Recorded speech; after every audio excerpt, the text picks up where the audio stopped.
Hi, friends! So today I'm going to read a book that's going to be an assignment for kindergarten, first grade, and second grade.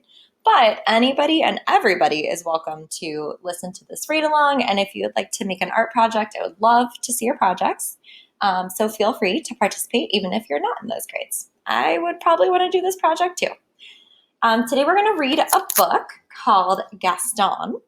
One of my friends sent me this book because he knew I was kind of running out of books since I don't have my whole classroom here with me.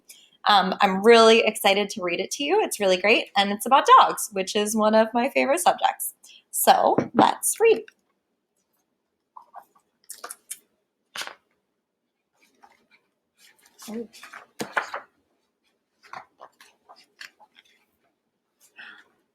Mrs. Poodle admired her new puppies, Fifi, Foo-Foo, Ooh La La, and Gaston.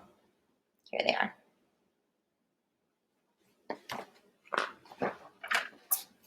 Would you like to see them again? Ooh La La, Fifi, Foo-Foo, and Gaston. Perfectly precious, aren't they? Mrs. Poodle thought so too. The puppies grew as puppies do. 3 were no bigger than teacups. Can you guess which 3 those are? The 4th, however, continued to grow and grow until he was the size of a teapot. That one's Gaston.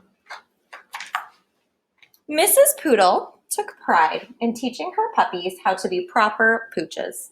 They were taught to sip, never slobber. Good. Well done. Very nice. Nice try. They were taught to yip, never yap. Yip, yip, yip. Rough. And they were taught to walk with grace, never race. Tip-toe, tippy-toe. Whoa. Oh, look at Gaston. The puppies were also taught how to look pretty in pink, nibble their kibble, and ride in style. Whatever the lesson, Gaston always worked the hardest, practiced the longest, and smiled the biggest. Mrs. Poodle was very pleased with all her puppies, Fifi, Foo-Foo, Ooh La La, and Gaston. Spring arrived, and the proud mother was eager to show off her darlings. She took them to the park for their very first stroll in public. There was so much to see. Daffodils, ducklings, dogs. Oh dear, who do we have here? Rocky, Ricky, Bruno, and Antoinette. Would you like to see them again? Rocky, Ricky, Bruno, and Antoinette. This was more than a little awkward. The mothers sized up the pups. The pups sized up one another. It seems there's been a terrible mistake, Mrs. Bulldog said, breaking the silence. Oui, oui, Mrs. Poodle agreed sadly. Whatever shall we do? Mrs. Bulldog could not come up with an answer. I guess we'll let them decide, she replied at last. Gaston and Antoinette were young, but even they could see that there had been some sort of mix-up. The 2 puppies began to circle around and around the group. Gaston walked with grace. Antoinette raced. Gaston yipped. Antoinette yapped. And when they finally came to a stop, the puppies had traded places. There, that looked right. It just didn't feel right. That evening, Antoinette tried to fit in with her new sisters, but she did not like anything proper or precious or pink.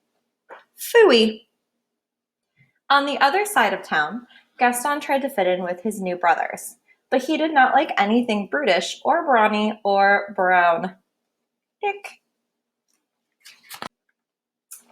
Antoinette and Gaston weren't the only ones who were having a hard time adjusting.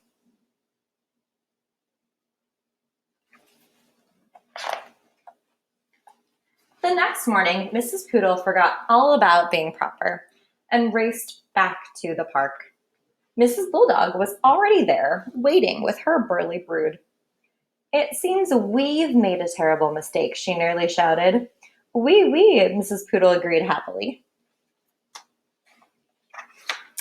This time, Gaston and Antoinette wasted no time trading places. There, that looked right, and it felt right, too. Oh.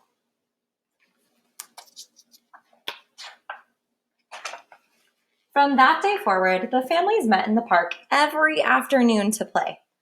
Rocky, Ricky, Bruno, and Antoinette taught the poodle puppies a thing or two about being rough.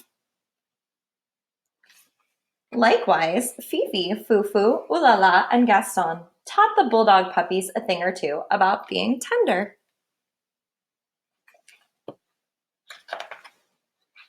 And many years later, when Gaston and Antoinette fell in love and had puppies of their own, they taught them to be whatever they wanted to be. Look at them! Adorable. All right, I am going to show you what our art project is going to be. Let me switch my screen over and we'll get started. All right, so since we've already read the book, we're going to go over to this Google slide, and I will share this presentation with everybody so that you have access to it, but I'm also just going to go through it really quickly so that you can hear me explain it. Right after we read the book, I'd love for you to do a little book talk so you can talk to a family member or a friend about these 3 questions.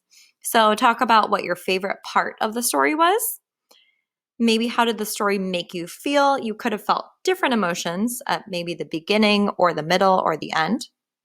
And then my favorite question, did you like the artwork in the book? Why or why not? Once you've done your book talk, then we can move on to the next slide. We're going to do a little bit more art talk. So we're going to talk about 3 specific vocabulary terms in art: shape, layer, and collage. You should already know shape. We've done a lot of shape projects. If you just know simple shapes, right now would be a really great time for you to learn about some more complex shapes. You can look around in your house in different books, try to identify shapes, but we should be pretty good on the idea of shape. All right, today I want to talk a little bit about something called layering. So if you're layering something, you are overlapping it or you're putting it on top of something. So in this example, we can say that the yellow triangle is overlapping the gray circle, and this is called layering shapes. So putting shapes on top of each other. You would use the idea of layering to make something called a collage. So a collage is when an artist will layer or overlap shapes and glue them down to create a new picture. So in all these examples, the artist is using, or all these artists are using simple shapes to layer and overlap to create a new picture. So this one, we have some simple circles that are going on top of a background. We have some rectangles. This one is a very adorable shark. We have some newspaper in there, which is really cool, overlapping a semicircle, overlapping triangles, creating a totally new picture. This one is used by just tearing paper. So if you don't have scissors, you can totally do this project that we're going to talk about. You just have to tear the paper. So the illustrations, there we go. The illustrations in the Gaston book, or the pictures, look very similar to a collage. They're simple shapes that are layered on top of each other or on top of a background. We can see it here. We have a semicircle for the bowl that is just layered on top of the background. We have kind of a rounded rectangle for the oven layered on top of the background. And then on top of that, we have some more details. The puppies are layered on top of a very adorable painted background. Same with this one over here. And this artist is just using simple shapes. There's not a ton of detail, and you don't need that for an illustration. So your art creation this week is going to be to create a collage using cutout shapes of paper. You can use magazines, newspaper, cardboard, fabric, whatever you have at home, you can use it. Your collage has to use at least 2 different shapes and at least 2 different colors. Pretty simple. Your collage should also show at least 2 overlapping areas, so at least 2 parts of your picture where one shape is on top of one another or on top of a background. When you're all done, please take a picture of it and you can email it to me either at the end of this week or next week during spring break. If you don't get this done before that, that's totally fine. Take your time, have fun. I'm super excited to see these artworks. And if you have any questions, feel free to reach out to me. All right, have a great time. I'm super excited. Have a good week, guys. Bye.